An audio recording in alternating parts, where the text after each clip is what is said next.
혼자가 편하다고요? 네, 저도 압니다.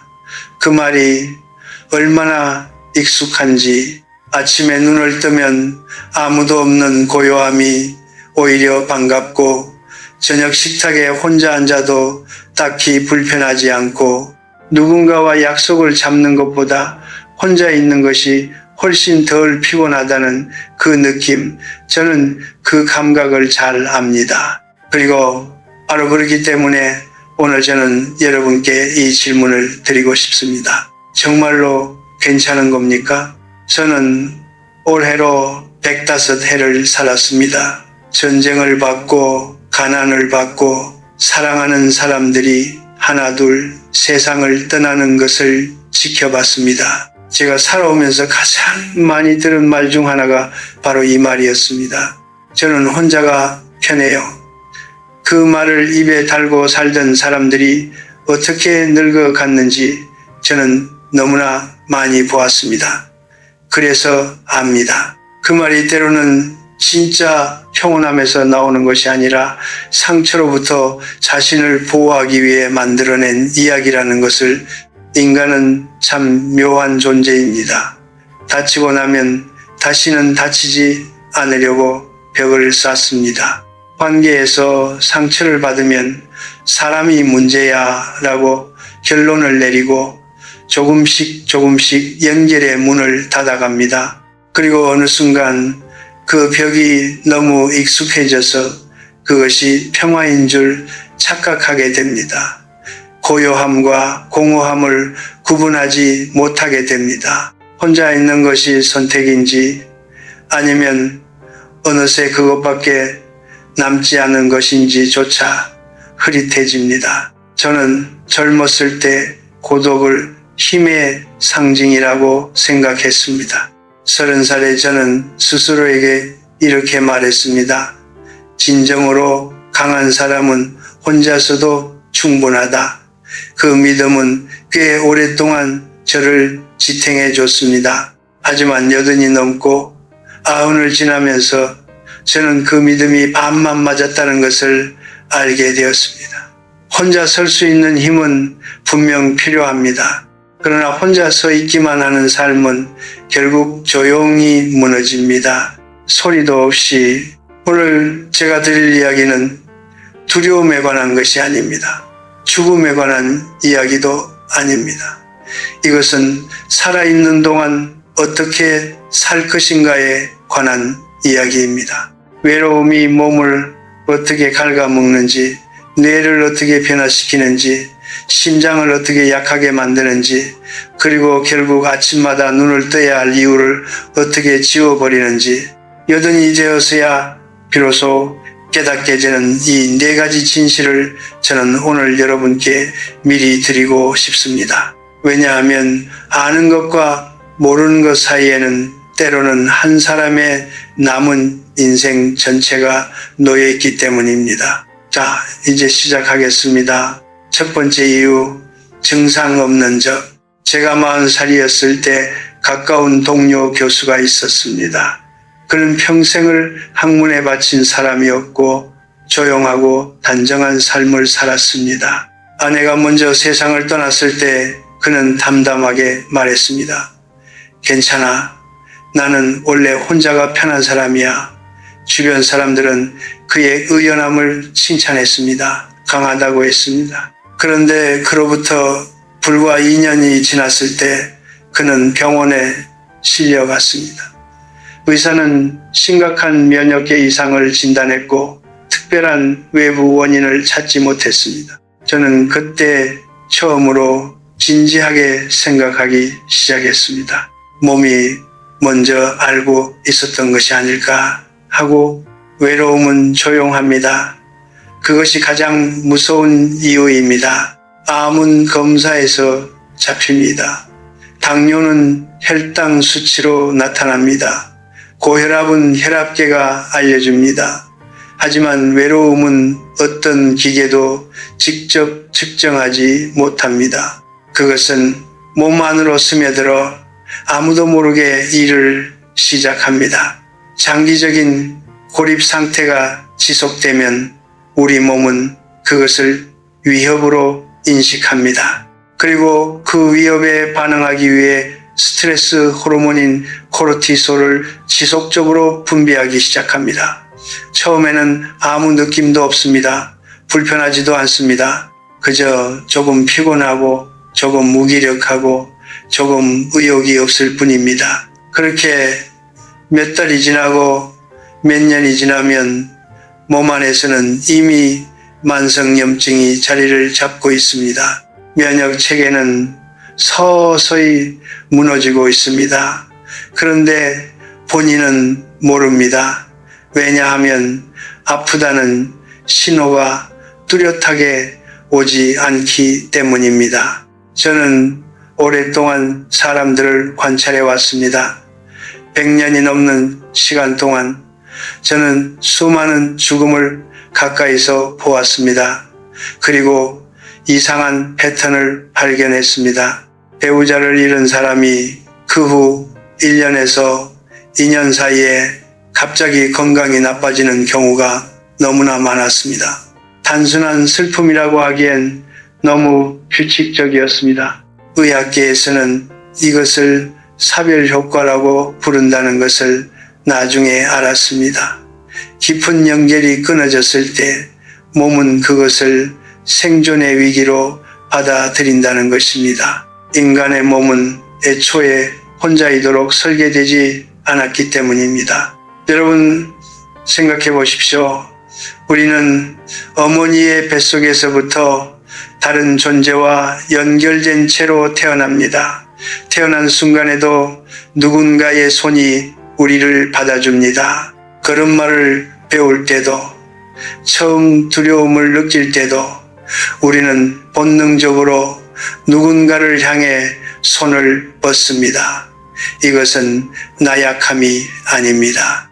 이것은 인간이라는 종의 생물학적 설계입니다. 그런데 우리는 나이가 들면서 특히 상처를 몇 번 받고 나면 그 손을 거두어들이기 시작합니다.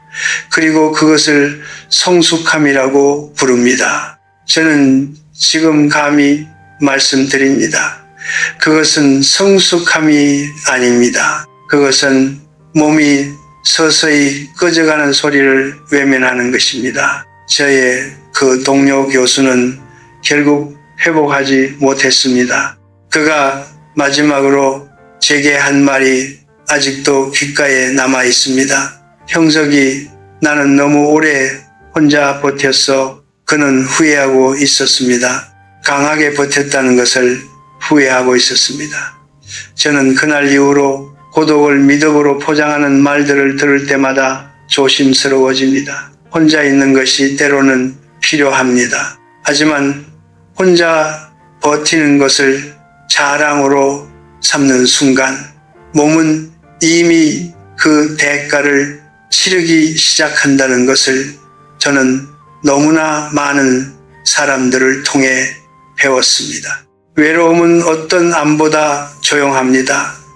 그리고 조용한 것이 반드시 안전한 것은 아닙니다. 두 번째 이유, 연결이 끊기면 뇌도 꺼진다. 저는 평생 철학을 가르쳤습니다. 수십 년 동안 강단에 서면서 저는 수많은 학생들을 만났습니다. 그 중에 특별히 기억에 남는 두 사람이 있습니다. 한 명은 졸업 후에도 꾸준히 사람들과 어울렸습니다. 독서 모임을 만들고 후배들을 가르치고 나이가 들었어도 새로운 사람을 사귀는 것을 두려워하지 않았습니다. 또 한 명은 반대였습니다. 명석하고 재능 있는 사람이었지만 사회생활에 상처를 몇 번 받은 후부터 서서히 사람들과의 거리를 늘려갔습니다. 학문에만 집중한다는 이유로, 조용한 삶을 선택한다는 이유로 두 사람이 70대에 접어들었을 때 저는 그 차이를 눈으로 직접 보았습니다. 한 명은 여전히 눈빛이 살아 있었고 한 명은 눈빛이 먼저 늙어 있었습니다. 저는 그것이 단순한 성격의 차이라고 생각하지 않습니다. 신경과학은 이제 분명하게 말합니다. 사회적 고립은 뇌를 물리적으로 변화시킨다고. 인간의 뇌는 다른 사람과 교류할 때 활성화되는 영역이 있습니다. 대화를 나누고 감정을 읽고 상대방의 말에 반응하는 그 모든 과정이 뇌를 살아있게 만드는 자극입니다. 그런데 그 자극이 사라지면 뇌는 쓰지 않는 근육처럼 서서히 위축되기 시작합니다. 연구에 따르면 사회적으로 고립된 사람은 그렇지 않은 사람에 비해 알츠하이머 발병 위험이 최대 50%까지 높아진다고 합니다. 암 진단을 받았을 때 우리가 느끼는 공포를 생각해 보십시오. 그런데 50%라는 수치는 대부분의 암보다도 훨씬 두려운 숫자입니다. 그리고 그 원인 중 하나가 그저 너무 오래 혼자 있었다는 것이라면 어떻게 그것을 가볍게 여길 수 있겠습니까? 제가 90을 넘겼을 때 저는 의식적으로 매일 누군가와 대화를 나누기로 결심했습니다. 거창한 이유에서가 아니었습니다. 그냥 머리가 살아있기를 원했기 때문입니다. 깊은 대화가 아니어도 괜찮았습니다. 아침에 이웃과 나누는 짧은 인사, 제자에게 보내는 짧은 편지 한 통, 오래된 친구에게 걸어보는 전화 한 통, 그런 작은 연결들이 쌓이면서 저는 머릿속이 조금 더 맑아지는 것을 느꼈습니다. 물론 저는 의사가 아닙니다. 하지만 105해를 살아온 사람으로서 저는 확신합니다. 뇌는 사람을 통해 살아남는다는 것을 생각해보면 우리가 나이 들수록 연결을 잃는 방식은 너무나 자연스럽게, 너무나 조용하게 진행됩니다. 먼저 직장을 떠납니다. 그러면 매일 보던 동료들이 사라집니다. 아이들이 독립합니다. 그러면 집안이 조용해집니다. 친구들이 하나씩 세상을 떠납니다. 그러면 전화를 걸 곳이 줄어듭니다. 각각의 사건들은 어쩔 수 없는 일처럼 보입니다. 그런데 그것들이 모두 겹치는 순간 사람은 자신도 모르는 사이에 완전한 고립 속에 놓이게 됩니다. 그리고 그 고립이 뇌에 어떤 영향을 미치는지는 안타깝게도 증상이 나타나고 나서야 비로소 알게 됩니다. 저는 제 학생들에게 늘 이렇게 말했습니다. 지식은 나누지 않으면 썩는다고. 그런데 나이가 들고 보니 지식뿐만이 아닙니다. 생각도 감정도 기억도 나누지 않으면 서서히 흐려집니다. 인간의 정신은 혼자 완결되는 구조가 아닙니다. 그것은 다른 사람의 눈빛을 마주할 때, 다른 사람의 목소리에 반응할 때 비로소 온전히 살아 움직입니다. 뇌는 사회적 동물의 뇌입니다. 그것을 거스르는 삶은 아무리 조용하고 깔끔해 보여도 내부에서 무언가를 소진시키고 있습니다. 연결을 잃는 것은 단순히 외로운 것이 아닙니다. 그것은 뇌가 꺼지기 시작하는 것입니다. 천천히 그러나 분명하게. 세 번째 이유, 신장은 혼자 버티지 못한다. 제가 60살이었을 때 저는 스스로를 일 속에 가두었습니다. 당시 저는 여러 권의 책을 동시에 집필하고 있었고 강의도 있었고 학교 행정일도 있었습니다. 아침에 눈을 뜨면 책상 앞에 앉았고 밤에 눈을 감을 때도 책상 앞에 있었습니다. 아내가 밥을 차려두고 불러도 조금만 기다려 달라는 말을 입에 달고 살았습니다. 저는 그것을 사명감이라고 불렀습니다. 하지만 지금 돌이켜보면 그것은 사명감이 아니었습니다. 그것은 관계의 수고로움으로부터 도망치는 가장 그럴듯한 방법이었습니다. 이 일이라는 이름의 벽 뒤에 숨어서 저는 천천히 혼자가 되어가고 있었습니다. 그리고 그 무렵 저는 처음으로 가슴이 조여드는 느낌을 받았습니다. 그것이 경고였다는 것을 저는 한참 후에야 알았습니다. 심장은 솔직한 기관입니다. 뇌는 때때로 스스로를 속이지만 심장은 속이지 못합니다. 의학 연구들은 오래전부터 이 사실을 기록해왔습니다. 만성적인 외로움과 사회적 고립은 심근경색과 뇌졸중의 위험을 30% 이상 높입니다.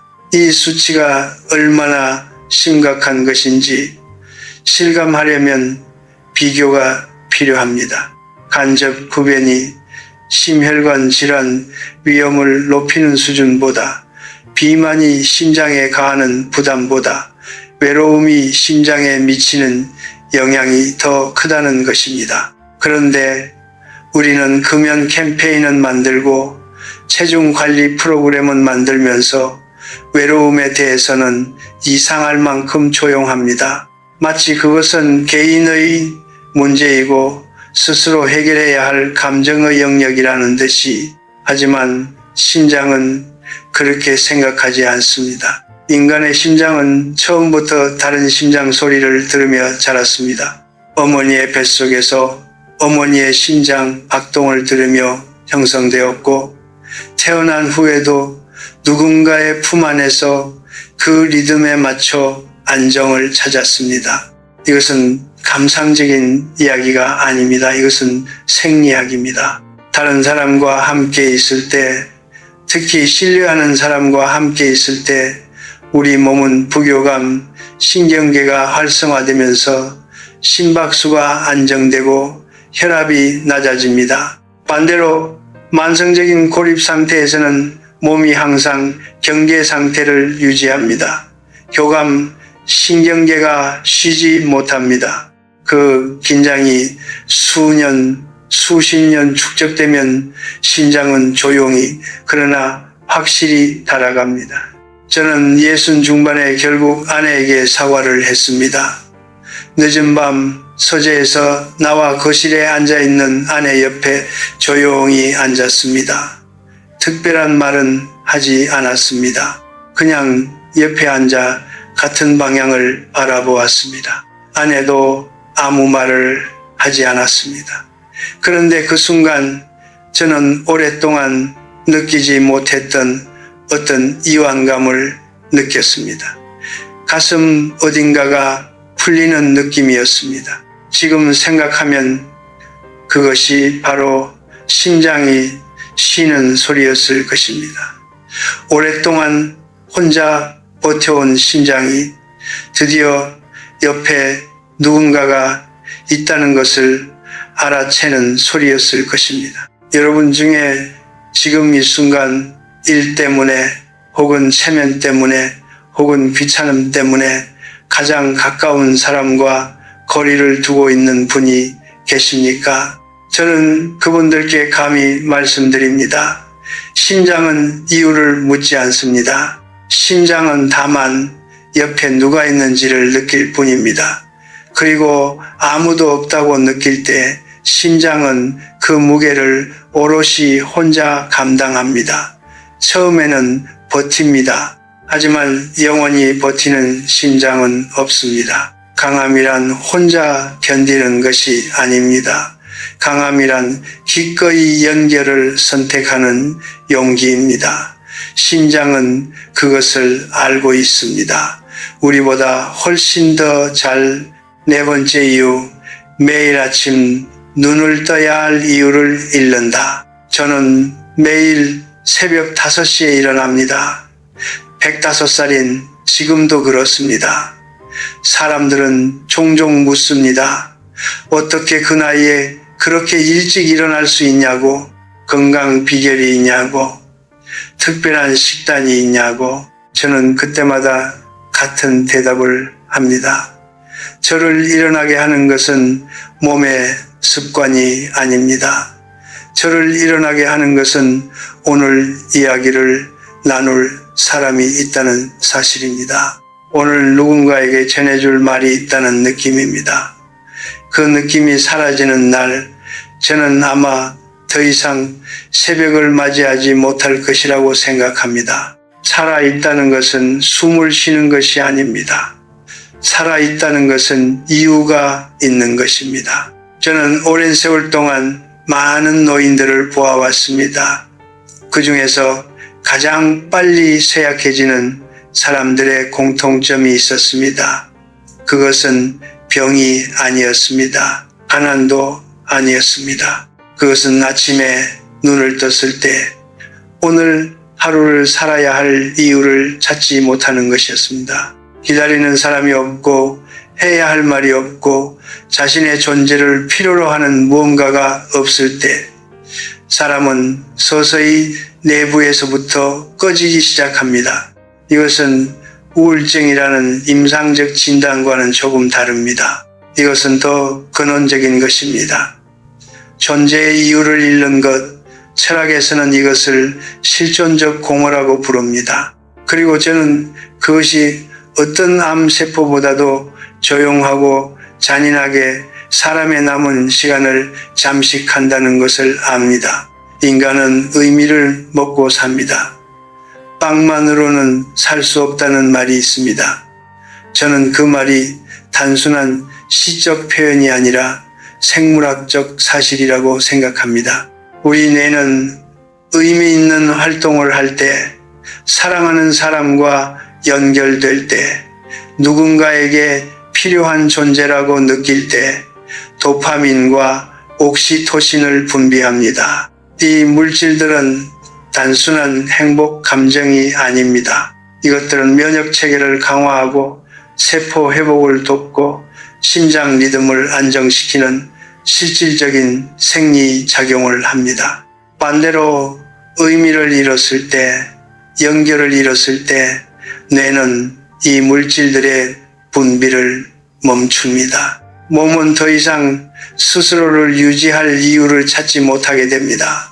그것이 노년의 갑작스러운 쇠락으로 나타납니다. 겉으로 보기엔 그냥 늙은 것처럼 보이지만 실제로는 이유를 잃은 것입니다. 제가 95이었을 때 제 가장 오랜 친구가 세상을 떠났습니다.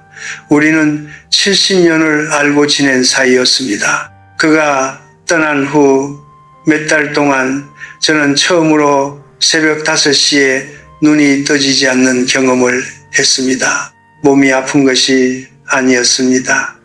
다만 눈을 뜨고 나서 오늘 그에게 전화를 걸 수 없다는 사실이 하루를 시작하는 발걸음을 무겁게 만들었습니다. 저는 그때 비로소 깨달았습니다. 저를 매일 아침 이렇게 세운 것이 사실은 그와 나누던 대화였다는 것을, 그의 목소리를 듣는 것이었다는 것을, 한 사람의 존재가 다른 한 사람의 하루 전체를 지탱하고 있었다는 것을. 여러분, 지금 여러분의 삶에 그런 사람이 있습니까? 아침에 눈을 뜨게 만드는 사람이, 오늘 하루를 살아야 할 이유가 되는 사람이, 그 사람이 있다면 오늘 연락을 하십시오. 거창하지 않아도 됩니다. 짧은 문자 한 통이어도 됩니다. 그리고 만약 지금 그런 사람이 없다고 느끼신다면 그것을 부끄러워하거나 두려워하지 마십시오. 그 느낌 자체가 여러분 안에 아직 연결을 원하는 마음이 살아있다는 증거입니다. 그 마음이 살아있는 한 아직 늦지 않았습니다. 삶의 의미는 거대한 곳에 있지 않습니다. 그것은 아주 작은 곳에 있습니다. 내 이름을 불러주는 목소리 하나, 내가 오늘 어땠는지 궁금해하는 눈빛 하나, 그것으로 충분합니다. 그것이 전부입니다. 그리고 그것이 사라질 때 우리는 살아있으면서도 서서히 삶을 잃어갑니다. 암세포가 아니라 이후의 부재가 노년의 마지막 시간을 가장 조용하고 가장 잔인하게 앗아갑니다. 매일 아침 눈을 뜰 이후 그것은 어떤 약보다 강합니다. 여기까지 이야기를 들으셨다면 혹시 이런 생각이 드셨을지도 모릅니다. 그렇다면 무조건 사람을 많이 만나면 되는 것 아니냐고, 더 많이 어울리고 더 많이 연락하고 더 많이 관계를 맺으면 되는 것 아니냐고, 저는 그 생각이 자연스럽다는 것을 압니다. 하지만 105해를 살아온 사람으로서 저는 솔직하게 말씀드려야 합니다. 모든 연결이 치유가 되는 것은 아닙니다. 잘못된 연결은 오히려 더 깊은 상처를 남깁니다. 그리고 그 상처가 쌓이면 사람들은 연결 자체를 포기해버립니다. 문제는 연결의 양이 아닙니다. 문제는 연결의 질입니다. 저는 이것을 고슴도치의 법칙이라고 부릅니다. 추운 겨울날 고슴도치들은 서로의 체온이 필요합니다. 하지만 너무 가까이 붙으면 서로의 가시에 찔립니다. 그렇다고 너무 멀리 떨어지면 얼어 죽습니다. 그래서 고슴도치들은 오랜 시행착오 끝에 딱 적당한 거리를 찾아냅니다. 찌르지도 않고 얼지도 않는 거리. 인간의 관계도 정확히 그렇습니다. 너무 가까우면 서로를 다치게 하고 너무 멀면 서로를 잃어버립니다. 지혜로운 연결이란 그 거리를 찾는 것입니다. 미소는 유지하되 경계는 잃지 않는 것, 따뜻하되 휘둘리지 않는 것, 함께 있되 자신을 잃지 않는 것. 저는 오랜 세월 동안 관계에서 실패를 많이 했습니다. 젊었을 때는 너무 많은 것을 기대했습니다. 상대방도 나만큼 헌신할 것이라고, 나만큼 이 관계를 소중히 여길 것이라고 믿었습니다. 그 기대가 어긋날 때마다 저는 깊이 실망했고 그 실망이 분노가 되고 분노가 거리가 되었습니다. 그런데 나이가 들면서 저는 깨달았습니다. 인간은 기본적으로 자기 자신을 먼저 생각하는 존재라는 것을. 그것은 나쁜 것이 아닙니다. 그것은 인간의 본성입니다. 그 본성을 이해하고 나서야 저는 비로소 상처받지 않는 법을 배우기 시작했습니다. 기대를 낮추는 것이 아닙니다. 기대의 방향을 바꾸는 것입니다. 상대방에게 무언가를 받으려는 기대 대신 내가 무언가를 줄 수 있다는 사실 자체에서 의미를 찾는 것입니다. 그렇다면 어떤 연결이 우리를 살리는 연결입니까? 저는 세 가지를 말씀드리고 싶습니다. 첫째는 진심이 오가는 연결입니다. 자리를 채우기 위한 만남, 의무감으로 유지하는 관계는 오히려 에너지를 소진시킵니다. 형식적인 모임에 억지로 참석하는 것보다 한 사람과 나누는 진솔한 대화, 한 시간이 몇 배는 더 큰 힘이 됩니다. 둘째는 서로의 존재를 확인해주는 연결입니다. 거창한 도움이 아니어도 됩니다. 당신이 오늘도 살아있다는 것을 내가 알고 있다는 신호, 당신의 이름을 내가 기억하고 있다는 느낌, 그 작은 확인이 때로는 한 사람의 하루를 지탱합니다. 셋째는 일방적이지 않은 연결입니다. 항상 주기만 하는 관계도, 항상 받기만 하는 관계도 오래가지 못합니다. 제재 건강한 연결은 서로가 서로에게 필요한 존재가 되는 것입니다. 나이가 들수록 내가 누군가에게 필요하다는 감각은 생존 본능만큼이나 중요해집니다. 한 가지 더 말씀드리고 싶습니다. 연결은 반드시 사람이 아니어도 됩니다. 물론 사람과의 연결이 가장 깊고 강력합니다. 하지만 책 한 권과의 연결, 매일 아침 산책길의 나무들과의 연결, 오래된 음악 한 곡과의 연결도 우리를 지탱해 줍니다.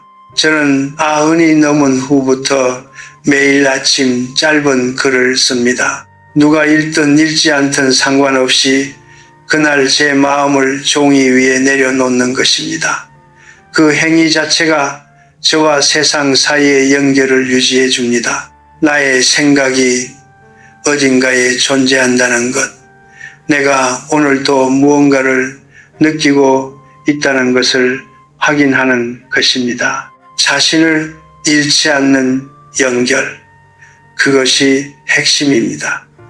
연결하되 휩쓸리지 않고 가까이 있을 때 나를 잃지 않고 따뜻하되 무너지지 않는 것, 고슴도치처럼 딱 적당한 거리에서 서로의 체온을 나누는 것, 그 균형을 찾는 데 저는 50년이 걸렸습니다. 여러분은 오늘부터 시작하셔도 됩니다. 저는 오늘 아침에도 새벽 5시에 눈을 떴습니다. 창밖은 아직 어두웠습니다. 찬 공기가 창틈으로 스며들었고 집안은 고요했습니다. 저는 잠시 천장을 바라보았습니다. 105 해를 살아오면서 맞이한 수만 번의 아침 중 하나였지만 저는 그 순간이 여전히 새롭다는 것을 느꼈습니다. 오늘도 살아있다는 것, 오늘도 누군가에게 말을 건넬 수 있다는 것, 오늘도 이 세상과 연결되어 있다는 것, 그 단순한 사실이 저를 이불 밖으로 나오게 만들었습니다. 거창한 철학이 아닙니다. 거대한 사명감도 아닙니다. 그저 오늘 하루가 아직 끝나지 않았다는 것, 그것으로 충분했습니다. 저는 오늘 여러분께 4가지 이야기를 드렸습니다. 외로움이 몸을 어떻게 갉아먹는지, 뇌를 어떻게 변화시키는지, 심장을 어떻게 약하게 만드는지, 그리고 아침마다 눈을 떠야 할 이유를 어떻게 지워버리는지, 이 이야기들이 혹시 무겁게 느껴지셨다면 저는 그것이 당연하다고 생각합니다. 진실은 때로 무겁습니다. 하지만 저는 여러분을 두렵게 만들려고 이 이야기를 드린 것이 아닙니다. 저는 여러분이 아직 시간이 있을 때, 아직 선택할 수 있을 때 이 진실을 알기를 바랐습니다. 왜냐하면 알고 있는 것과 모르고 있는 것 사이에는 한 사람의 남은 인생 전체가 달라질 수 있기 때문입니다. 여든이 되어서야 이것을 깨닫는 사람들이 너무 많습니다. 저도 그중 하나였습니다. 더 일찍 알았더라면 하는 것들이 있습니다. 일보다 사람이 먼저라는 것, 침묵보다 한마디가 때로는 더 용기 있는 것이라는 것, 강함이란 혼자 견디는 것이 아니라 기꺼이 손을 내미는 것이라는 것, 그리고 무엇보다 지금 내 곁에 있는 사람이 언젠가는 반드시 떠난다는 것, 혹은 내가 먼저 떠날 수도 있다는 것, 그 사실을 잊고 살다가 떠나고 나서야 비로소 그 소중함을 깨닫는 것이 인간입니다. 저도 그랬습니다. 부끄럽지만 저도 그랬습니다. 지금 이 순간 여러분 곁에 누가 있습니까? 오래 연락하지 못한 사람이 있습니까? 하고 싶었지만 미뤄두었던 말이 있습니까? 저는 여러분께 부탁드립니다. 오늘 그 연락을 하십시오. 오늘 그 말을 하십시오. 완벽한 타이밍을 기다리지 마십시오. 완벽한 타이밍은 오지 않습니다. 지금 이 순간이 가장 좋은 타이밍입니다. 짧아도 됩니다. 어설퍼도 됩니다. 진심은 어느보다 먼저 전해집니다. 한 통의 문자, 한 번의 전화, 따뜻한 눈빛 하나가 어떤 처방전보다, 어떤 건강보조제보다, 어떤 의학적 조언보다 강력한 치유의 힘을 가지고 있습니다. 저는 105해를 살면서 그것을 배웠습니다. 행복은 소란스러운 곳에 있지 않습니다. 행복은 조용한 곳에 있습니다. 하지만 그 조용함은 비어있는 조용함이 아닙니다. 사랑하는 사람의 숨소리가 들리는 조용함입니다. 내 이름을 불러주는 목소리가 기억되는 조용함입니다. 오늘 나누었던 작은 대화가 마음 한켠에 따뜻하게 남아있는 조용함입니다. 소란스럽지 않지만 비어있지 않은 삶, 그것이 제가 105해를 살아오면서 도달한 가장 정직한 결론입니다. 인생은 화려한 축제가 아닙니다. 인생은 조용한 지속입니다. 그리고 그 지속을 아름답게 만드는 것은 결국 함께 걷는 사람입니다. 오늘도 내일도 그 다음 날도 당신 곁에 그런 사람이 있기를, 그리고 당신이 누군가에게 그런 사람이 되기를 저는 진심으로 바랍니다. 감사합니다.